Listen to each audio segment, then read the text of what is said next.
Programang ito ay rated SPG. Striktong patnubay at gabay ng magulang ang kailangan.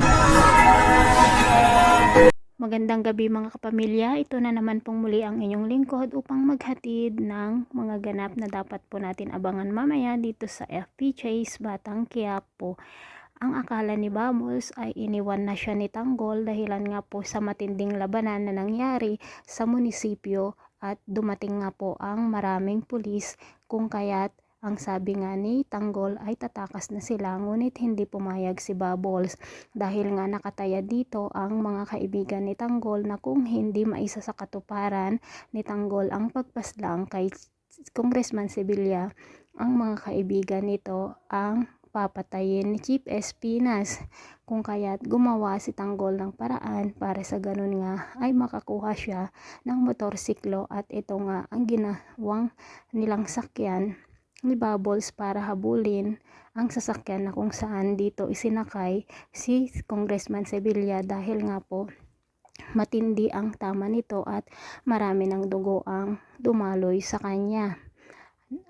Agad naman na sinundan ng dalawa ang sasakyan at nakipaglaban nga ulit si Tanggol at Bubbles dito sa mga tauhan ni Congressman Sibilya.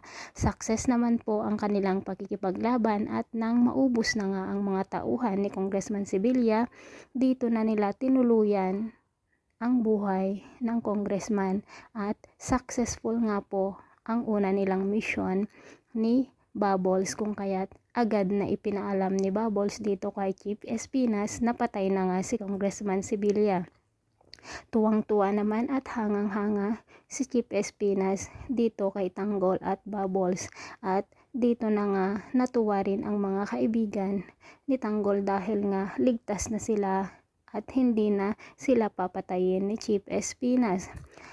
Makapag-isip naman ng paghihiganti ang pangkat ni Bong dito kay Tanggol dahil nga po sa alam nila na isusunod ni Chief Espinas na patayin ang mga ito dahil sa palpak na ginawa nila noon na hindi nila nagawa na pagpatay dito kay Congressman Sibilya at si Tanggol at Bubbles nga ang nakagawa.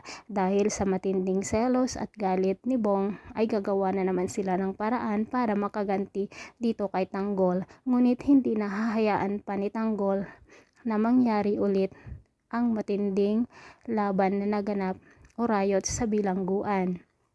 At dito na nga po magiging matagumpay ang ginawa ng dalawa at magkakaroon ng tiwala si Chief Espinas dito kay Tanggol kung kaya't pwede na silang labas-pasok sa bilangguan kasama ni Bubbles. At masaya naman si Tanggol dahil nga makikita na niyang muli ang kanyang pamilya. Maraming salamat sa panonood. Bye-bye!